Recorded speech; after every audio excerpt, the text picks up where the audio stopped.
डलहौजी की व्यक्तिगत नीति या राज्य की हड़प नीति। डलहौजी द्वारा भारत में ब्रिटिश सार्वभौमिकता की स्थापना के लिए युद्ध के अतिरिक्त बुरे शासन या कुशासन, भ्रष्टाचार के दोष के नाम पर दोष गोद निषेध द्वारा राज्यों को मिलाने के उपायों को व्यक्तिगत सिद्धांत के नाम से जाना था। गोद निषेध नीति हिंदू विधि के अनुसार किसी सत्ताधारी शासक के पुत्र नहीं था तो वे अपने निकट संबंधी पुत्र को गोद लेकर दत्तक पुत्र बना लिया करते थे। शासक की मृत्यु के पश्चात दत्तक पुत्र को वही अधिकार प्राप्त होते थे जो वास्तविक पुत्र को होते थे।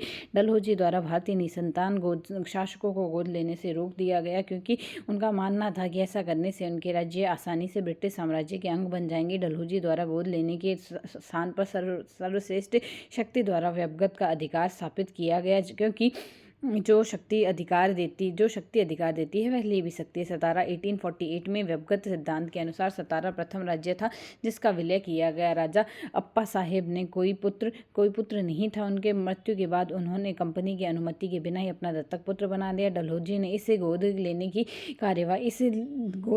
कार्यवाही को अवैधानिक माना तथा सतारा को आश्रित राज्य घोषित कर विलय कर लिया। इसका संबलपुर 1849 राज्य राजा नारायण के पुत्र नहीं था, अतः नहीं उन्होंने दत्तक पुत्र बना सके क्योंकि उनकी मृत्यु के पश्चात 1849 में राज्य मिला दिया गया।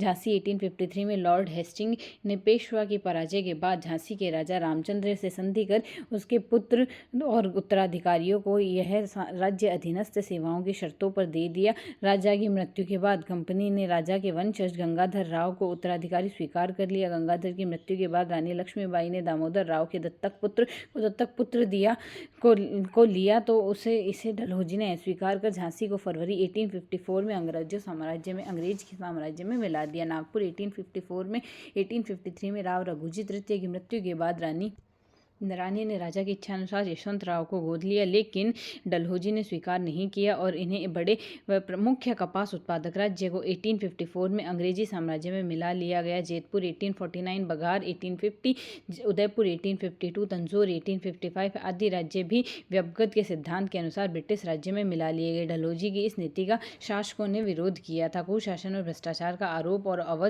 लॉर्ड डलहौजी ने अवध की ब्रिटिश साम्राज्य में विलय करना चाहते थे। डलहौजी ने अवध रियासत के बारे में कहा था कि ये चेरी ग्लास फल एक दिन हमारे मुंह में आकर गिरेगा।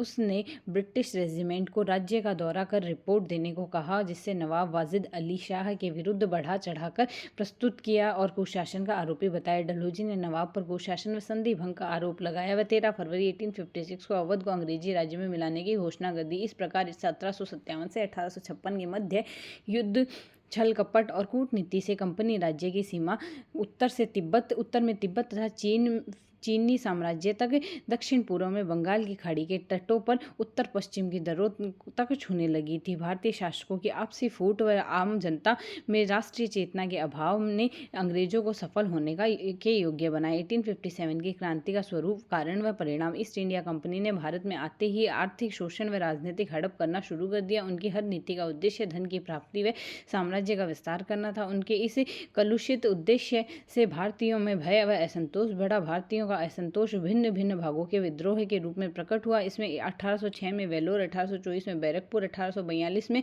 फिरोजपुर में 34वीं रेजिमेंट का विद्रोह, 1849 में 7वीं बंगाल केवलरी विद्रोह, 1855 से 56 में सांथलो का विद्रोह इत्यादि। इसी प्रकार 1816 में बरेली में उपद्रव, 1831-33 में कोल विद्रोह, 1848 में कांगड़ा और 1855 से 56 में सांथलो का विद्रोह में यह सब आर्थिक राजनीतिक कारणों में हुए। धीरे धीरे सुलगती हुई आग 1857 में धड़क उठी। उसने अंग्रेजी साम्राज्य की जड़ों को हिला दिया।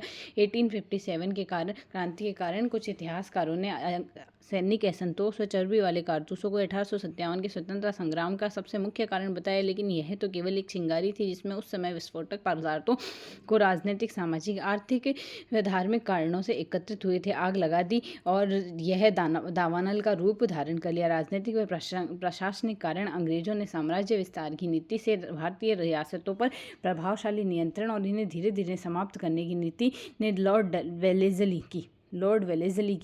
अधीन सहायक संधि के रूप में निश्चित आकार ले लिया था।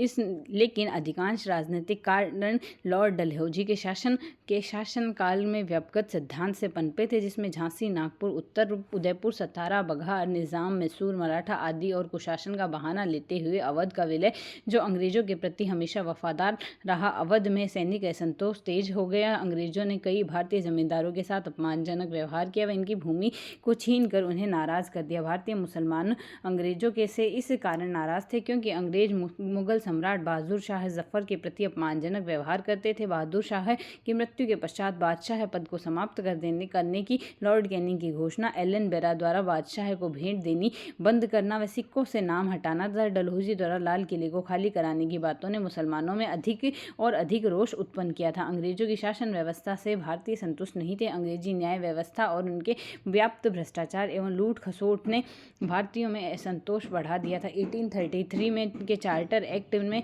यह स्पष्ट उल्लेख था कि धर्म, जाति, रंग, वंश आदि के आधार पर सैनिक व असैनिकों सभी सार्वजनिक सेवाओं में बिना भेदभाव नियुक्ति दी जाएगी। लेकिन अंग्रेजों ने इस नीति का पालन नहीं किया। उच्च पद पर केवल अंग्रेजों के लिए सुरक्षित रखे थे। आर्थिक कारण भारत में अंग्रेजी शासन का मूल उद्देश्य भारत का आर्थिक शोषण था। इनकी आर्थिक शोषण की नीतियों ने भारतीयों में असंतोष की भावना पैदा कर दी। भारत में आत्मनिर्भर ग्रामीण अर्थव्यवस्था की जो विशेषताएं थी, अंग्रेजों की शोषण की नीति ने नष्ट कर दी। अंग्रेजों की भू राजस्व पद्धतियां भी कृषकों के शोषण का कारण बनी थी। भू राजस्व की अधिकता और वसूली ने सेना का सहारा लेना पड़ा था। भारत में निर्मित माल को जो निर्यात किया जाता था उस पर बहुत अधिक निर्यात कर था, जबकि भारत में कच्चे माल पर कम निर्यात कर था। इंग्लैंड से जो माल भारत आता था उस पर बहुत न्यून आयात कर रहा था और जब भारत से निर्यात किया जाने वाला मलमल सूती और कपड़े, रेशमी कपड़ों पर इंग्लैंड में 71% तक कर लिया जाता था। भारतीय कपड़े के मुकाबले जब अंग्रेजी कपड़े की मांग न बढ़ सकी तो अंग्रेजों ने भारतीय कपड़ों का आयात ही बंद कर दिया। इस नीति का परिणाम यह हुआ कि भारत का कपड़ा उद्योग नष्ट होने लगा था। इंग्लैंड में औद्योगिक क्रांति के कारण भारतीय उद्योग जो अंग्रेजी के व्यापारिक नीति से पहले ही जर्जर थे, मशीनों से सज्जित उद्योगों का सामना न कर सके। परिणाम स्वरूप हस्तकला उद्योग नष्ट हो गए, कारीगर बेरोजगार हो गए और बस्तियां व नगर उजड़ गए। कंपनी के समय भारतीय धन में लगातार निष्कासन हुआ और वो इंग्लैंड पहुंचा। इससे अंग्रेज अमीर और भारतीय निर्धन बने। इस प्रकार अंग्रेजों की विनाशकारी औपनिवेशिक नीतियों के कारण भारत में अंग्रेजों के प्रति गहरा असंतोष था।